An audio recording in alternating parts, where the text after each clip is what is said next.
la Corte ha resaltado que el derecho a la movilidad adquiere una importancia trascendental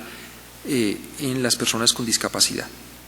Es fundamental que las personas con discapacidad puedan movilizarse sin barreras ni obstáculos, no solo físicos, sino también sociales, porque de esa forma se promueve su autonomía personal, su libre desarrollo de la personalidad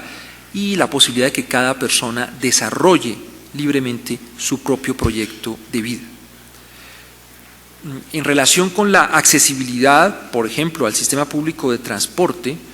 la Corte decidió, comillas, que el ámbito de protección de la libertad de locomoción de una persona con discapacidad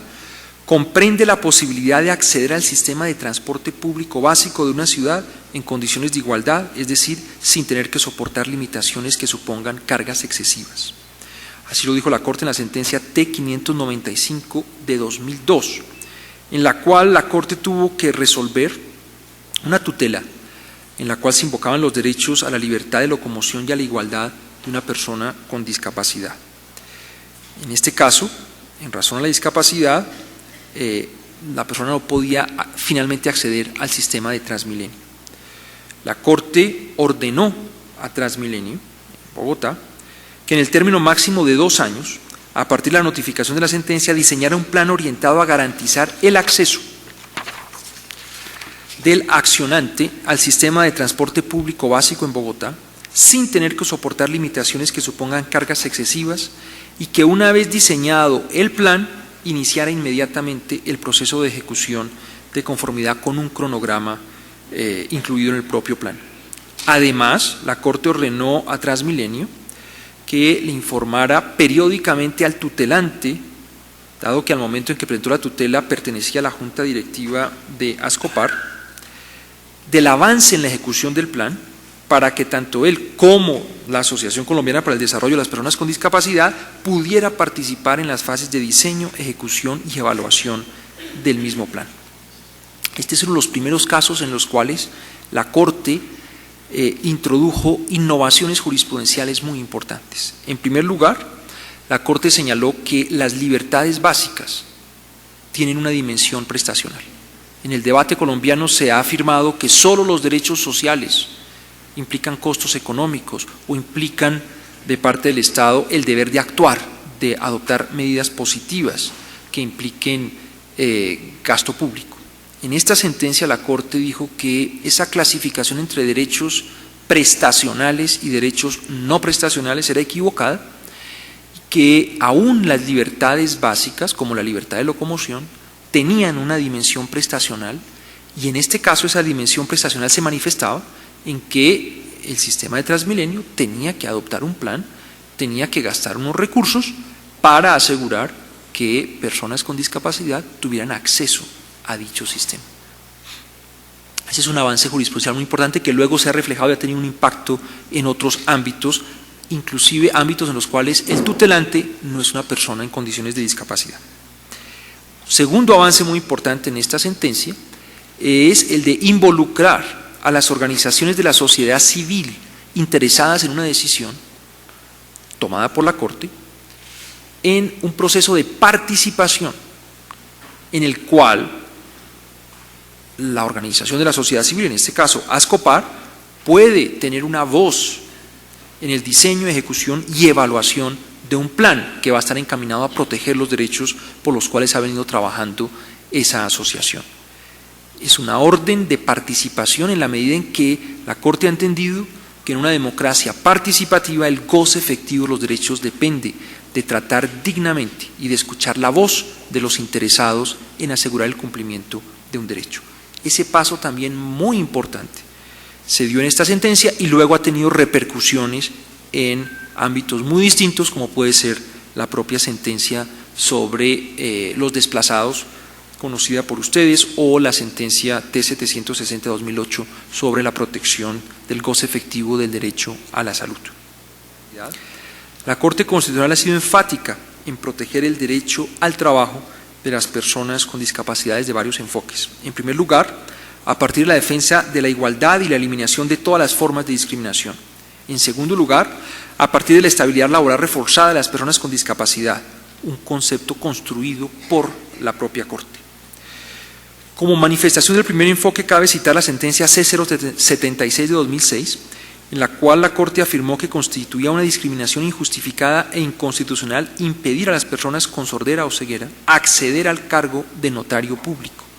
La Corte planteó que a las personas con discapacidad no se les puede negar, condicionar o restringir el acceso a un puesto de trabajo público o privado o la obtención de una licencia para ejercer cualquier cargo con fundamento en la discapacidad respectiva, a menos que se demuestre que la función que se encuentra afectada o disminuida resulta imprescindible para las labores esenciales del cargo o empleo respectivo. Y no era ese caso para la actividad de los notarios. En relación con el segundo enfoque, es decir, con la protección a la estabilidad laboral reforzada de las personas con discapacidad, la Corte en múltiples sentencias ha reiterado que la protección a la estabilidad laboral reforzada no solo se deriva de la Ley 361 de 1997, sino de postulados constitucionales que permiten que la acción de tutela sea empleada por las personas con discapacidad para lograr el respeto a la estabilidad laboral reforzada. Dijo la Corte, por ejemplo, comillas, resulta entonces que no existe un derecho fundamental a la conservación del trabajo o a permanecer determinado tiempo en cierto empleo. Es cierto que eso así, dice la Corte. No obstante, en virtud de las particulares garantías que señala la Constitución a algunos sujetos que se encuentran en estado de debilidad manifiesta, la jurisprudencia ha señalado que en ciertos casos estos tienen derecho a una estabilidad laboral reforzada. En esa medida no se les puede desvincular laboralmente mientras no exista una especial autorización de la Oficina del Trabajo o del juez. Es una jurisprudencia muy importante que ha dado lugar a presentaciones frecuentes de acciones de tutela para proteger la estabilidad laboral reforzada de las personas con discapacidad. Dicha estabilidad reforzada ha sido protegida en múltiples ámbitos. Servidores públicos de diferentes entidades, incluso miembros de las Fuerzas Armadas, trabajadores en general han recibido protección a la luz de estos criterios. Paso, tampoco menciono unos casos que quería compartir con ustedes, paso muy rápidamente a el tema del derecho a la salud. En este ámbito son de especial importancia dos situaciones concretas donde la Corte ha dispensado una protección especial a las personas con discapacidad. El primero de ellos se presenta en el ámbito de la salud de los militares con discapacidad que son desvinculados del servicio precisamente en razón a su condición. En la sentencia T-063 de 2007, la Corte analizó si una vez desvinculado del personal de las Fuerzas Armadas en razón de su discapacidad, el tutelante podía exigir protección de su derecho a la salud a cargo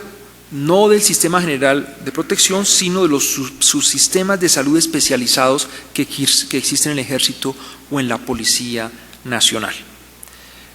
La Corte decidió que el Estado debía hacerse responsable de los jóvenes reclutados, proporcionándoles una atención suficiente, no solo durante el momento en que se encuentran bajo el servicio y control de la organización militar o policial, sino aún después de que han culminado ese servicio, cuando ha sido claro que la persona ingresó a la policía o el ejército en una condición, fruto de unos exámenes efectuados previamente, y luego salió en una condición distinta. Se presume que en ese espacio la responsabilidad es del Estado y por lo tanto los subsistemas de salud especializados del Ejército y la Policía deben continuar prestándole atención, aún después de la desvinculación. El segundo caso de relevancia se presenta también uniendo derecho a la salud y accesibilidad en las situaciones en las cuales una persona con discapacidad requiere acceder a un servicio médico y se le niega el transporte para poder acceder a dicho servicio, sea un hospital, un diagnóstico de un médico, ir a un centro de salud. En estos casos la Corte Constitucional ha señalado que sea la EPS o sea el Estado, según el caso, deben cubrir los costos del desplazamiento para poder acceder efectivamente a los servicios de salud. Y la Corte ha señalado, por supuesto, unos presupuestos para que esta posibilidad se pueda exigir por vía de la acción de tutela.